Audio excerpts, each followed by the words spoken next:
Mas aware ka ba na parang si Luis hindi naman nagtatagal sa mga jowa? Parang, Ay, hindi. so hindi mo naman, Maging aware. hindi mo nakikita yung gano'n na medyo para mapag-iisip ka na baka hindi rin. Things happen, good and bad. So, if that happens, okay, good. Kumbaga parang ako kasi, I've always been a warrior growing up. Ngayon ko lang, kasabay nga nung sexiest, winning the sexiest, kasabay na siya, yung pati yung mind ko na mold into something na you just have to accept the way things are. Kumbaga, things happen for a reason. And maybe you not know now why, but you will eventually. Everything happens for a reason. Pero Jessie, sa feeling mo, may pupuntahan talaga yung magandang ginagawa ni Luis ngayon? I don't know. Open ka na ba sa another relationship after JM? We'll see. Jessie, And nabanggit mo kanina na any girl would be lucky to be with him. How do you feel na gano'n ka kaswerte ngayon? Paano mo sasagutin mo? Gano'n ka kaswerte ngayon? Gano'n ko kaswerte sa buhay ko ngayon. I feel that everything's just falling into place. So yun.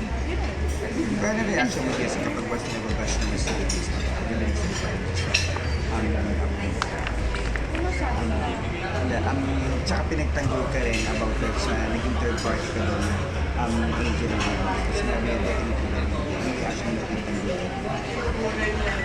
Naku, dapat naman talaga niya sabihin yun, no? Kasi totoo naman. Parang grabe naman yun. I wouldn't ruin a relationship. Kapag mangyari yung sa akin, so baka magpakamatay na lang ako. Pero hindi talaga. And thank you.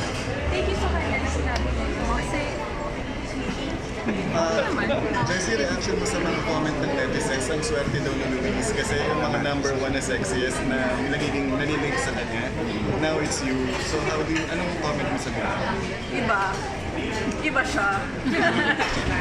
Ano meron kay Luis at bakit sabi mong any girl would be lucky, parang gano'n? He's, well, obviously he's very mature. What else? He's a gentleman. Such a gentleman and very kind heart. Lahat ng nakakakilala ko is sobrang bait niyang tao. Siya yung tipong lahat ng tao sa'yo ng piti. At i-greet niya from good morning, good afternoon, good evening. and Jessie, kinilig ka na ba kay Luis? Kinilig ka na ba sa mga ginawa ni Luis para sa'yo? You can't deny. How does it feel that Angel spoke out and she's still hurting? I mean, I'm sure you've seen or heard about it. For you, that because you're dating Luis now, how does that for a woman feel? That somebody else is still hurting